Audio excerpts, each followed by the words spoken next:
Hi, and welcome to another episode of Emerald Isle Vacation Home Specialist. I am your host, Dennis Richkovsky. Some of you recognize me as the co-owner of Flip Flops Donuts, and some of you know me as your broker of real estate who specializes in waterfront and water view properties along the Crystal Coast, especially on Bow Banks and in my town of Emerald Isle, North Carolina. On this channel, you will find essential information from the inside scoops on buying and selling houses to how to live with the ocean, rivers, and sounds that define the Crystal Coast. Today's episode is all about restaurant options in Emerald Isle. Whether you visit here occasionally or live here full time, knowing about local dining options is a story worth telling. Before I begin, please subscribe to my video channel now or at the end of this episode. For a small coastal town, Emerald Isle has multiple sit-down dining options for dinner. During the past 2 years, all of these establishments have had to confront and adapt to COVID-19 pandemic challenges. Some have coped better than others. This year provided yet another challenge, finding and keeping help.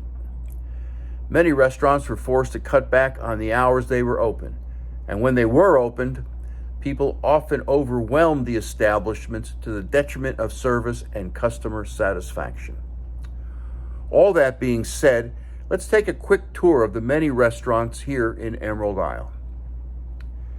The town is home to 2 Mexican restaurants. Plaza Mexico, located at 140 Fairview Drive, hits the spot for Mexican cuisine. The menu is very extensive, but the dining room is small, and if you don't get there early, you will be waiting to get a table. The food is properly cooked, and the waitstaff is very attentive. Portion size is generous. El Zarape at 8802 Reed Road is a very clean establishment, noted for its prompt table service. It too has an extensive menu. Once seated, homemade guacamole and chips are brought to your table. My favorite meal is menudo, a soup made with tripe. The serving is enough for 2 to share and quite delicious. Other favorites include burritos, steak fajitas, and chicken quesadillas. Prices are reasonable given the portion size. In the category of prices being reasonable for portion size, I come to Michelangelo's Pizza and Subs, located in Emerald Plantation. Michelangelo's offers up a New York-style thin crust pizza with a decent chew that holds up to the toppings. And that is a good thing, as the cheese and toppings are generous. My favorite are the white pie and the sausage and mushroom. During peak times, such as Friday and Saturday evenings during the season, a 30-minute promise time morphs into something more like 45 to 50 minutes. The establishment does have a good system, and the staff does try its best. The menu also features hot and cold subs, salads, and stromboli. Another Italian restaurant is Lazzaro's Pizza and Subs, located in Bell Cove Plaza on Coast Guard Road. I prefer thin crust New York-style pizza, and Lazzaro's puts out an excellent facsimile with generous cheese and toppings that hold up well on the thin crust. A third Italian-themed restaurant is Circle Pizza, located adjacent to my Flip Flops donut shop at 7702 Emerald Drive. One of the few restaurants that has a delivery service, the joint is as well known for its burgers as it is for its pizza. Moving on to restaurants that feature southern, down east seafood cuisine, there is the Trading Post, which replaced my favorite breakfast place, Mike's, a few years back. The Trading Post on Emerald Drive is noted for its southern entrees like fried green tomatoes, fried chicken, and shrimp and grits.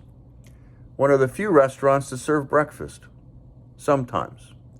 Another dining option impacted by COVID-19 and staff shortages.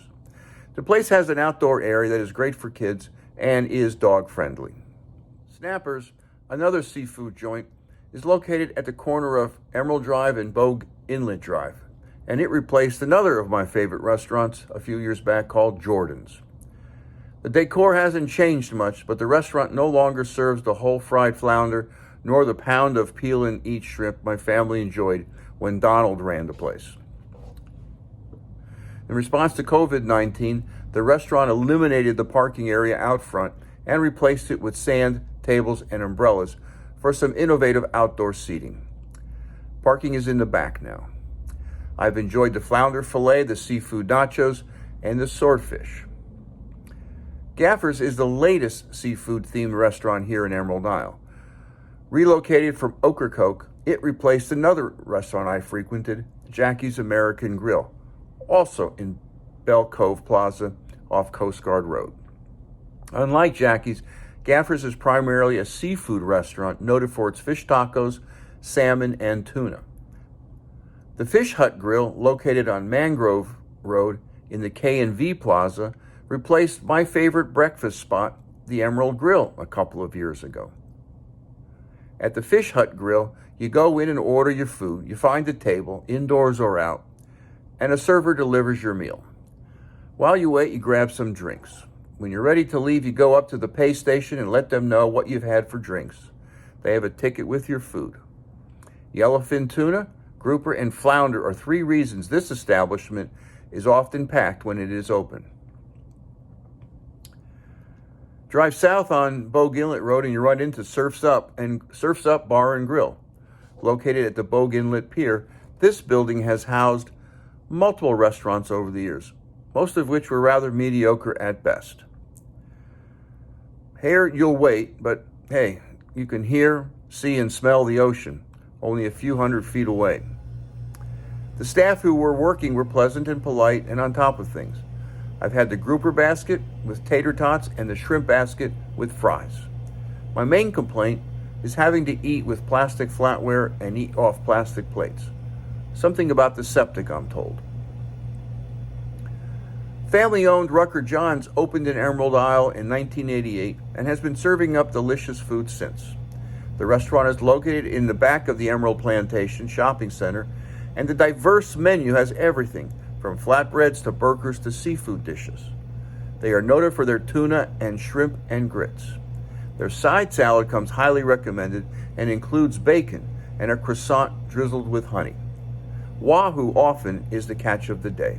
Moving on into the high end of the spectrum, literally, Carib Sea is a very unique restaurant located on the 3rd floor of the Transportation Impact Building, located on Emerald Drive. There are many good things about Carib Sea, including its location, its view, the staff, and the bartender.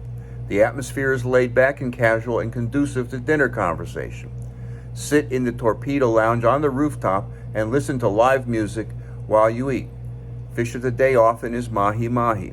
Scallops and shrimp scampi come highly recommended. Dining out here is on the very expensive side. Another very expensive option is dining at Catherine's Bistro and Martini Bar.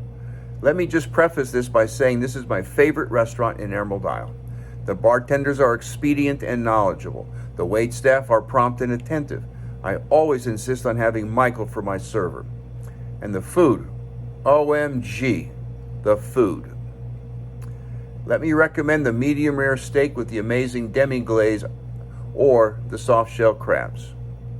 All of the martinis I've ordered have been sensational with just the right ratio of alcohol and vermouth. If you are looking for a high quality place to eat, do yourself a favor and head over there. You will have to wait at Catherine's because Catherine's does not take reservations. But who cares when you can drink martinis while waiting? To learn more about eating out in Emerald Isle, subscribe to my newsletter by texting your email address to 919-308-2292, or sign up for my blog on my website, www.eihomesforsale.com, and subscribe to Emerald Isle Vacation Home Specialist on YouTube at the end of this video. Stay well and stay safe. So come on down, please subscribe to my channel below, and definitely return next week to the same bat channel at the same bat time of 9 a.m. on Thursday for yet another episode of Emerald Isle Vacation Home Specialist.